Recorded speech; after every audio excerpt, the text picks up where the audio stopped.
En este vídeo vamos a tratar del resto de elementos de las instalaciones frigoríficas, empezando por los tipos de condensadores. Podemos distinguir el condensador de aire con ventiladores axiales, el condensador de aire con ventiladores centrífugos. Estos dos condensadores son aerotérmicos y la única diferencia radica en el ventilador que utilizan y su modo de fabricación. El condensador multitubular es muy distinto, ya que condensa el gas cediendo el calor a una corriente de agua en contracorriente, agua procedente de un pozo o una torre de refrigeración. También puede ser un condensador, un intercambiador de placas, que condensa el gas cediendo el calor a una contracorriente de agua, igual que en el caso anterior. Y por último tenemos la opción de un condensador evaporativo, que condensa el gas cediendo el calor a una corriente de agua pulverizada en torres de refrigeración, que en este caso se llaman condensadores evaporativos.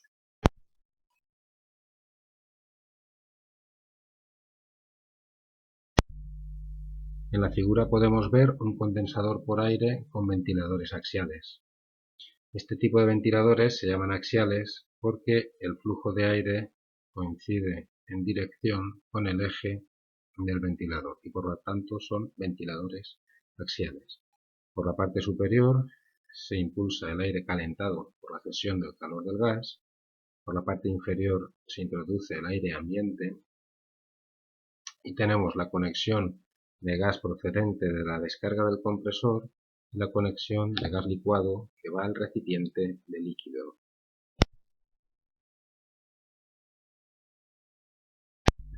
Si utilizamos ventiladores centrífugos, el condensador funciona exactamente igual, pero su construcción es distinta, ya que se requiere una parte más cúbica, más voluminosa, para alojar en su interior este tipo de ventiladores, que aspiran en dirección al eje del ventilador, pero expulsan radialmente por esta boca de impulsión.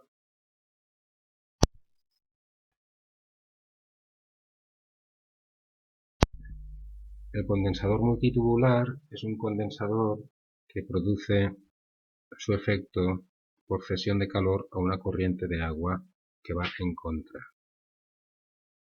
Tiene las conexiones de agua y tiene las conexiones de fluido refrigerante. En este caso, si miramos a la sección, se observa mejor. El agua entraría en el condensador por esta parte de aquí, recorrería por los tubos del condensador multitubular todo el equipo y saldría con ganancia de temperatura por el otro extremo. El gas procedente de la descarga del compresor entraría en el cilindro que está atravesado por el agua condensadora y saldría por el otro extremo convertido en líquido.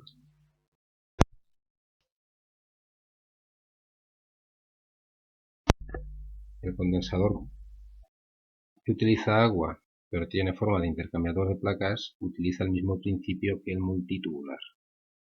Tendríamos el agua de redobalsa, entraría por esta toma y saldría calentada por cesión de calor por el extremo contrario, y por dicho extremo contrario entraría el gas de la descarga y saldría convertido en líquido por el otro extremo.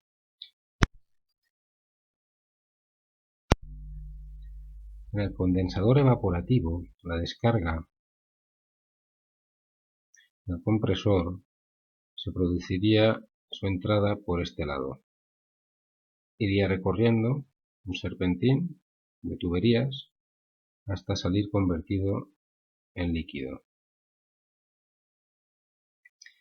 El condensador evaporativo produce una lluvia de agua de gota fina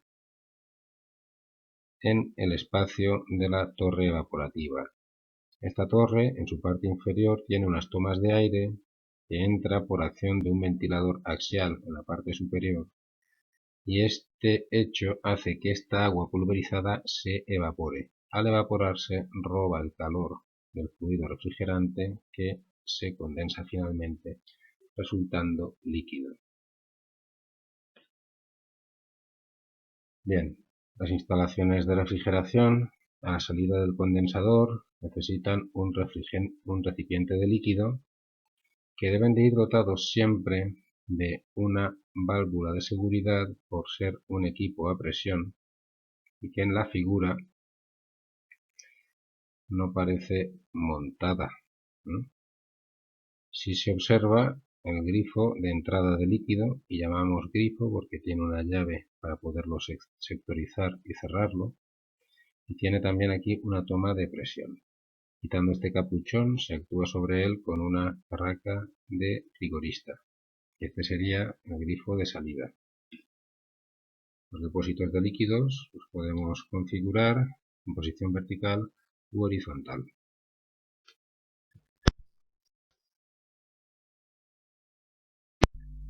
Siempre se requiere en la línea de de refrigerante líquido un filtro deshidratador y de partículas que viene desechable o mantenible por medio del cambio del cartucho filtrante.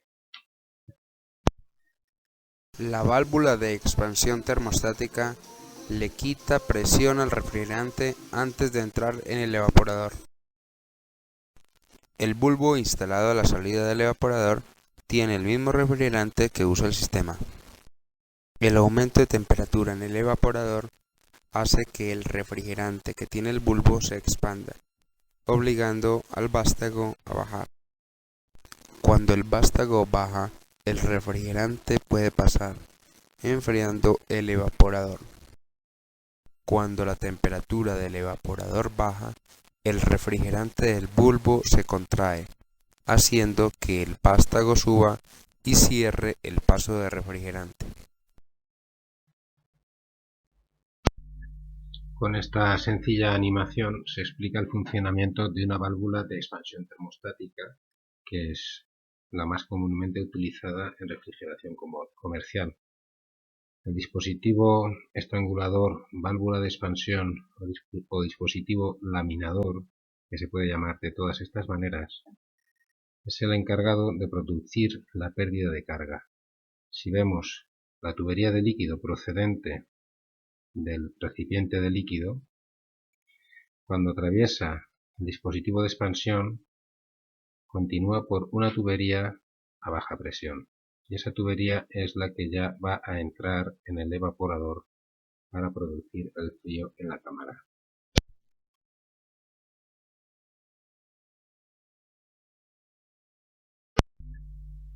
El evaporador es un intercambiador de calor que en la figura se trata de un evaporador de tipo cúbico para enfriar aire. El aire es aspirado por estos ventiladores y expulsado de forma frontal a menor temperatura. Esta arquitectura del evaporador se denomina evaporador de tipo cúbico. Se puede observar un desagüe en la parte inferior, también llamada bandeja de condensados.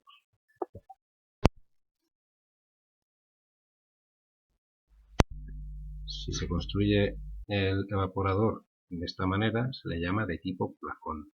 Vemos que los ventiladores son axiales y aspiran verticalmente desde abajo e impulsan el aire enfriado lateralmente en todas las direcciones.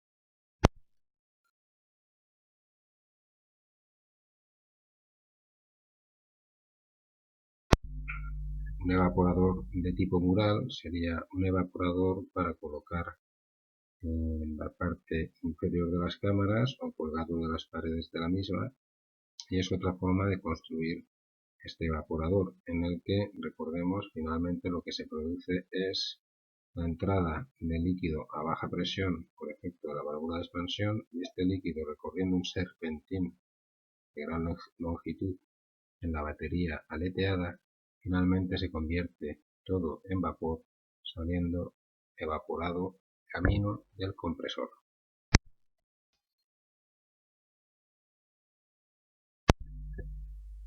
Si el evaporador no está dotado de ventiladores, se trata de un ventilador estático o de convección natural. Lógicamente, por enfriamiento del aire, este se hace más denso y se produce el descenso de ese aire. Dicho descenso provoca una corriente del aire del mueble expositor a la cámara expositora, de manera que se produce el enfriamiento de todo el espacio de esa cámara. Bien, cuando nosotros estamos evaporando fluido por debajo del punto de congelación de los 0 grados centígrados, tenemos que el vapor de agua presente en el aire se congelará. Esa congelación lo que provoca es el bloqueo del paso del aire a través de las baterías de tubos y aletas del evaporador. Por lo tanto, el desescarche es una función fundamental de las cámaras en cuanto al funcionamiento del evaporador. Si se lleva a cabo un desescarche por agua, se trata de rociar agua a la batería de frío desde la parte superior del evaporador. Es una posibilidad a llevar a cabo si se dispone de un pozo de agua o de una balsa de gran capacidad. El agua se tiene que hacer recircular para no producir un consumo de agua injustificado. El desescarche es eléctrico cuando hemos instalado en el interior de la batería de evaporación resistencias eléctricas, menos eficaz energéticamente, pero muy sencillo en su instalación y funcionamiento.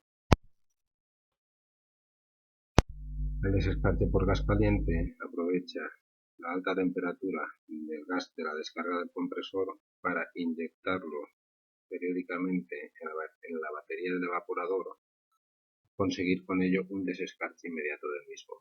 Es un sistema que requiere una inversión inicial elevada, ya que hay que dotar al sistema de bastantes elementos de actuación y de control.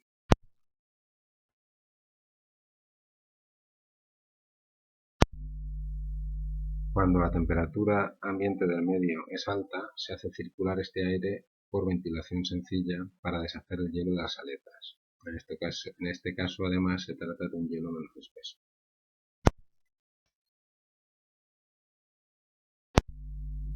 El desescarche se programa por tiempo.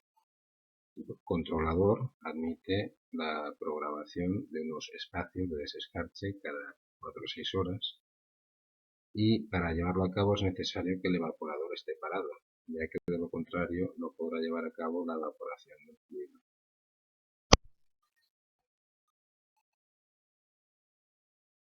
Las cámaras frigoríficas, como es lógico, es el espacio que se pretende enfriar, donde van ubicadas los evaporadores.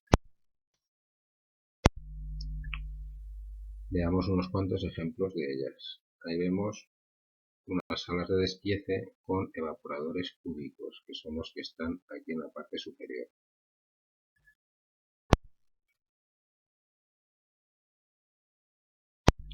Esta es una sala de conservación de alimentos congelados en las que también se ha instalado un evaporador cúbico. Vemos al operario cómo tiene que abrigarse para entrar en la cámara.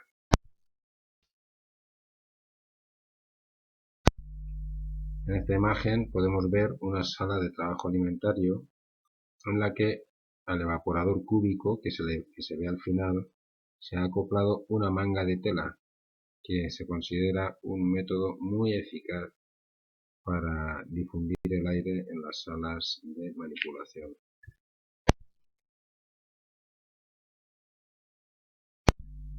Esta es una simple cámara de conservación con evaporadores cúbicos en las que podemos apreciar, como hemos dicho antes, los desagües de condensados.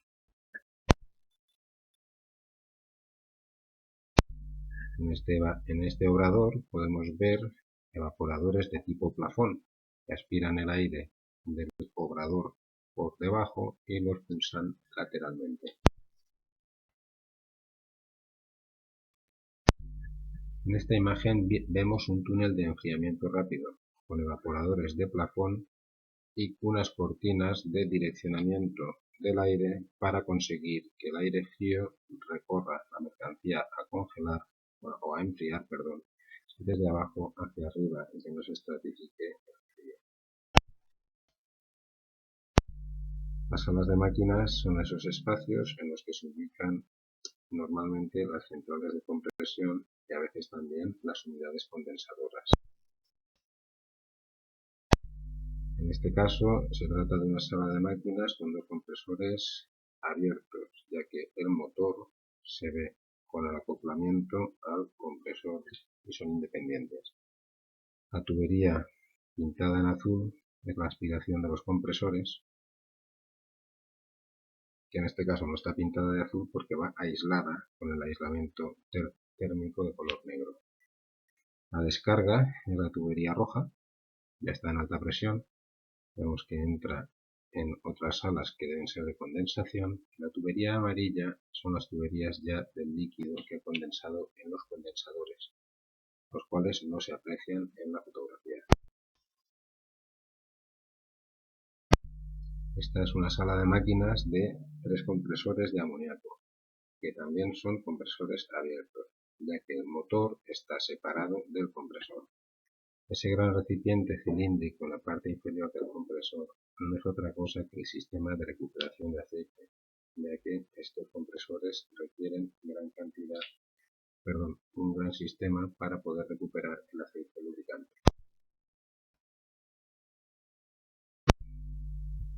En esta figura se observa una batería de 1, 2, 3, 4, 5 compresores semiherméticos, en este caso de tornillo. Vemos que son de tornillos porque aquí se adivina que están los 2 tornillos.